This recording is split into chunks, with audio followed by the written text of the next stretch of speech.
வணக்கம். தமிழ்நாடு அரசு சமச்சீர் கல்வி புதிய பாடநூல் 5ஆம் வகுப்பு முதல் பருவம் தொகுதி 1 தமிழ் இயல் 2 உரைநடை கல்விச் செல்வமும் பொருட்செல்வமும். கல்விச் செல்வமும் பொருட்செல்வமும்.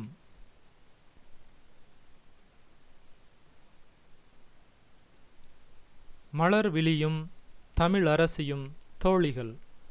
இருவரும் பள்ளிக்கூடத்தை விட்டு வெளியில் வந்ததும் தொலைக்காட்சி நிகழ்ச்சிகள் பற்றி பேசிக்கொண்டு வருகிறார்கள்.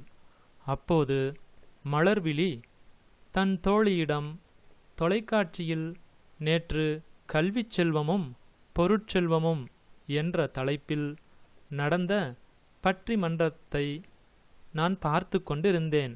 அப்போது மின்சாரம் போய்விட்டது. அதனால் நடுவரின் தீர்ப்பை என்னால் அறிந்து கொள்ள முடியவில்லை. எனக்கு வருத்தமாக இருந்தது என்று கூறினாள்.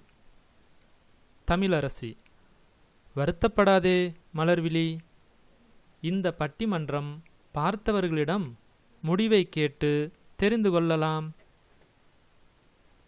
மலர்விழி: சரி தமிழரசி, வா, போய்கொண்டே பேசலாம். தமிழரசி: கல்விச் செல்வமா பொருட்செல்வமா, எது சிறந்தது என நீ நினைக்கிறாய்? மலர்விழி: நான் கல்விச் செல்வம்தான் சிறந்தது என்று கூறுவேன். தமிழரசி: அதெப்படி அவ்வளவு திட்டவட்டமாக கூறுகிறாய்?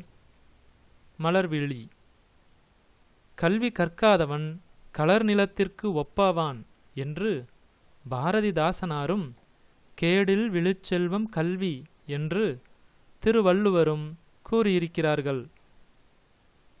தமிழரசி: கல்வியின் சிறப்பை கூறிய திருவள்ளுவர் கூட பொருளில்லார்க்கு இவ்வுலகம் இல்லை என்றே கூறியிருக்கிறார். பொருட்செல்வம் இல்லையென்றால் நமது தேவைகளை கூட நிறைவேற்றிக் கொள்ள இயலாது. கல்வி கற்பதற்கு கூட பணம் வேண்டும் அல்லவா? மலர்விழி: பணம் பத்தும் செய்யும் என்பது எனக்கு தெரியும்.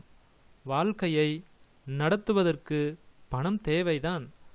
பணம் படைத்தவருக்கு சொந்த ஊரில்தான் மதிப்பு.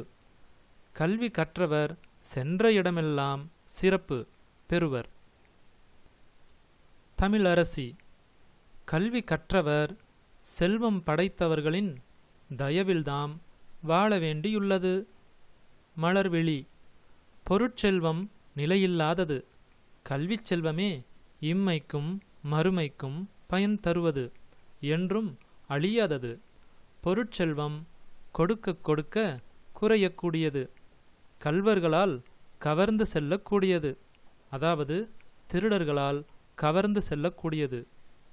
பொருட்களை திருடர்களால் திருடிச் செல்லவும் முடியும் என்பதே இதனுடைய அர்த்தம்.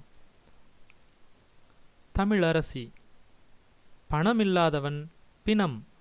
பணம் என்றால் பிணம் கூட வாயை திறக்கும் என்ற பழமொழிகளையெல்லாம் நாம் அறிந்ததுதானே. கற்றவரால் என்ன செய்ய முடியும்? மலர்விழி: இன்றைய கல்வி வளர்ச்சிதான் எல்லா முன்னேற்றத்திற்கும் காரணம். அதனால்தான் இன்று நாம் எல்லாரும் வசதியாக வாழ முடிகின்றது.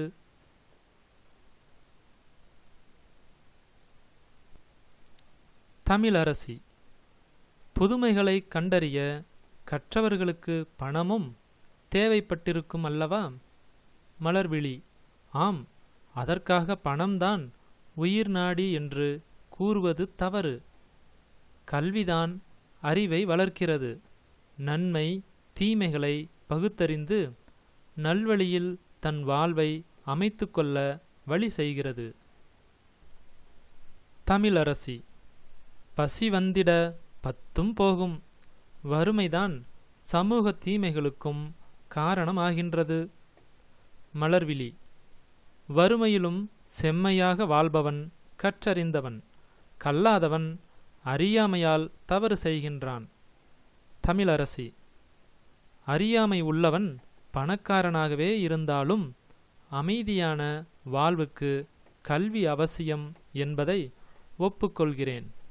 வசதியான வாழ்விற்கு பொருட்செல்வம் அவசியம் என்பதை நீ ஒப்புக்கொள்கிறாயா? விவாதம் நீண்டு கொண்டிருக்கிறது. மறுநாள் இருவரும் தமிழ் ஆசிரியரை சந்தித்து விவாதத்தை கூறுகிறார்கள்.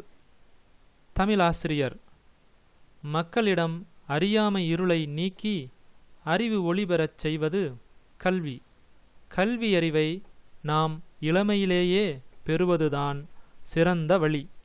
இளமையில் கல்வி, சிலையில் எழுத்து என்னும் முதுமொழியை நாம் மறந்துவிடக்கூடாது. மலர்விழி: ஐயா, கல்வியின் சிறப்பை புரிந்து கொண்டோம். ஆயினும் கல்வியோடு பொருளும் இருக்க வேண்டுமா? தமிழாசிரியர்: ஆம், கல்வியும் பொருளும் ஒரு நாணயத்தின் இரு பக்கங்கள் எனலாம். பொருளுடையவரால் ஆகாதது ஒன்றுமில்லை. பொருளுடைமை வெற்றி தரும், பெருமை தரும், அழகு தரும். அவை மட்டுமா? உயர்கல்வி பெறும் வாய்ப்பையும் தரும். இல்லாரை எல்லாரும் எல்லுவர் என்று வள்ளுவர் கூறியதையும் நாம் அறிந்திருக்கிறோம்.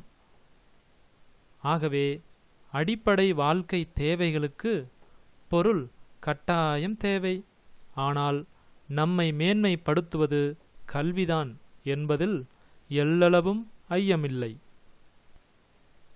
தமிழரசியும் மலர்விழியும்: உண்மைதான் ஐயா.